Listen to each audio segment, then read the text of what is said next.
Kong, good morning. Kumusta na lang ni Kong? Kumusta ka? O atong activity karon? Ah, may butag sa tanan, no? May butag. Ospreo. Maayo man ko. Gikan ko sa Manila gapon kay budget hearing subong sa para 2025 budget, no? So niulit na karon para sa i-celebrate po ang atuang birthday sa atong pangulo, no? Bongbong Marcos.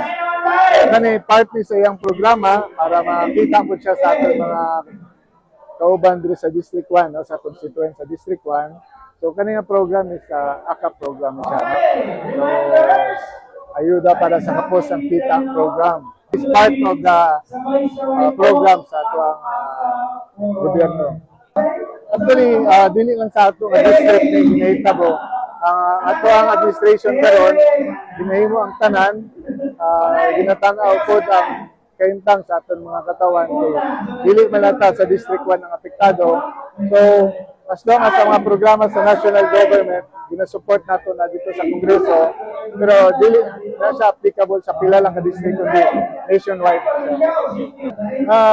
Kani siya is a way of siguro his birthday ni Presidente, a way of pasasalamat o information niya nga makastorya siya sa whole Tibok Pilipinas. No? Salamat po. Pasalamat niya at the same time para makita po siya sa katawan. No? So synchronize na the whole sa Philippines. So aside from kaning ayuda, naarap ang program nato nga tinatawag na tupad, no? Tulong para sa displaced workers, no? So tuloy-tuloy gyapon na siya. So wherein ang mga tao na kinanglan og trabaho, pero temporary lang ni siya, at least makatabang ni for the meantime sila. Actually, dili ni siya pamaagi nako, no? Sa office nato, kundi natay guidelines nga ginusunod from the DSWD. Gina-qualify na nila. Dili na siya basta hatag lang, no? Gina-qualify nila katong mas nanginanglan jud.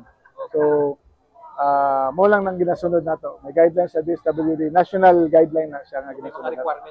Ang masasabi ko lang siguro, lalo na sa ating mga kababayan dito sa Pipalma, continue lang ang communication. Ang opisina natin open Monday to Friday para ma-avail natin kung anong assistance na pwedeng mabigay natin. Meron tayong sinusunod na menu, kumbaga listahan yan ng mga programa na pwede natin ibigay sa ating nasasakupan sa Pipalma. No? At the same time, wag rin sila mahiya kasi marami tayong mga kababayan na nahihiya pumunta sa opisina. And open tayo, walang pilian. And kung mahiya man sila, pa-assist lang sila sa ating mga barangay officials dahil willing naman sila tumulong. Yan lang po. Kong, maraming salamat. Maraming salamat. Buhay ka. Buhay.